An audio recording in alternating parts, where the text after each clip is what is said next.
नमस्कार दोस्तों। 22 अप्रैल 2026 का करंट अफेयर है। SSC, railway, Delhi police, BPSC जैसे सभी परीक्षाओं के लिए यह महत्वपूर्ण है।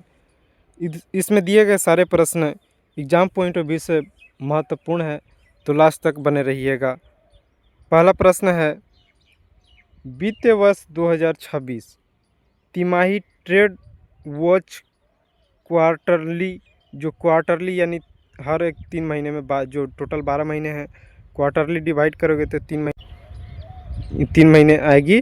तो वही 3 महीने में जो तिमाही ट्रेड वॉचर क्वार्टरली प्रकाशन नवीन संस्करण किसने जारी किया है? तो यह जारी किया है ऑप्शन सी, सुमन बेरी। सुमन बेरी ने वित्तीय वर्ष 2026 की तिमाही ट्रेड वॉच क्वार्टरली प्रकाशन नवीनतम संस्करण जारी कर दी है। यानी अब मार्च तक पूरा गया, मार्च 3 मंथ कंप्लीट हुआ तो जारी कर दिया गया है। और यह इम्पोर्टेंट है, आप याद रखिएगा। इकोनॉमिक्स का वेटेज बढ़ रहा है एसएससी में, तो इससे प्रश्न पूछा जा सकता है।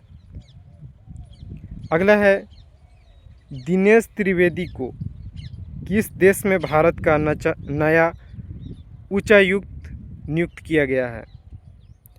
तो आपका सही उत्तर होगा ऑप्शन बी, बांग्लादेश में। बांग्लादेश जो पड़ोसी देश है, इसमें दिनेश त्रिवेदी को भारत का नया उच्चायुक्त अम्बेसी में नियुक्त किया गया है।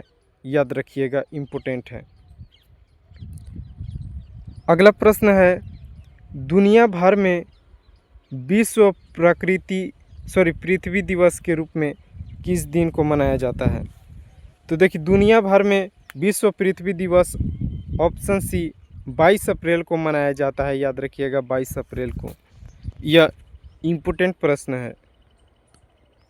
अगला, ISSF जूनियर विश्व कप 2026 किस देश की राजधानी में आयोजित हो रहा है? तो याद रखिए ऑप्शन बी, मिस्र की कोहिरा में आपका ISSF जूनियर विश्व कप 2026 आयोजित किया जा रहा है। यह बहुत इम्पोर्टेंट प्रश्न है, याद रखिएगा। अगला, केन बेतवा नदी जोड़ो परियोजना के विरोध में चिंता आंदोलन शुरू किया गया है कहाँ पर? तो याद रखिए ऑप्शन सी, मध्य प्रदेश में।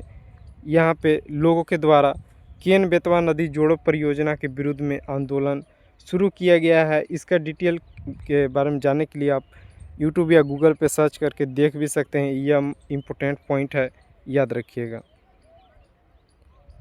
अगला है, Laureus sports woman of the year यानी लेडी।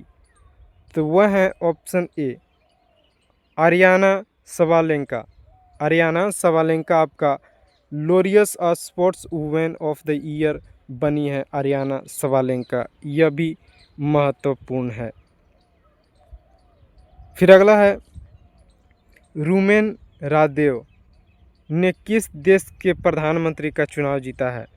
तो रूमेन रादेव आपका ऑप्शन बी, बुल्गारिया देश के प्रधानमंत्री का चुनाव जीता है। तो बेशक यह प्रधानमंत्री बनेंगे, बुल्गारिया देश। याद रखिएगा, इम्पोर्टेंट है। अगला, एप्पल ने किसे अपना अगला CEO नामित किया है? तो एप्पल आपको पता ही होगा, बड़ा कंपनी है। तो इसका नया CEO नामित किया है option C, John Ternus. John Ternus को आपका एप्पल के अगला CEO नामित किया है, या नामित यानी नाम दिया है। यह इम्पोर्टेंट है क्योंकि यह बड़ा कंपनी है, इससे प्रश्न पूछा जा सकता है। फिर अगला है, पृथ्वी दिवस 2026 का वैश्विक विषय थीम क्या है? देखिए, विश्व भर में पृथ्वी दिवस मनाया जाता है और इसका एक विषय थीम तैयार किया जाता है। तो थीम से प्रश्न बहुत चांस है कि पूछा जाएगा। तो याद रखिएगा, इसका थीम है ऑप्शन ए, हमारी शक्ति हमारा ग्रह। क्या चीज़? हमारी शक्ति हमारा ग्रह विश्व पृथ्वी दिवस 2026 का विषय थीम है। फिर अगला है, जल सुरक्षा के लिए वाटर फॉरवर्ड पहल किसने शुरू की है? तो जल सुरक्षा के लिए वाटर फॉरवर्ड पहल ऑप्शन सी विश्व बैंक के द्वारा यह शुरू किया गया है। वर्ल्ड बैंक के द्वारा शुरू किया गया वाटर फॉरवर्ड, ये आपका 100% चांस है कि आ सकता है, याद रखिएगा। इसी के साथ प्रश्न यहीं समाप्त होते हैं। वीडियो अच्छा लगा हो तो चैनल सब्सक्राइब कीजिए। धन्यवाद।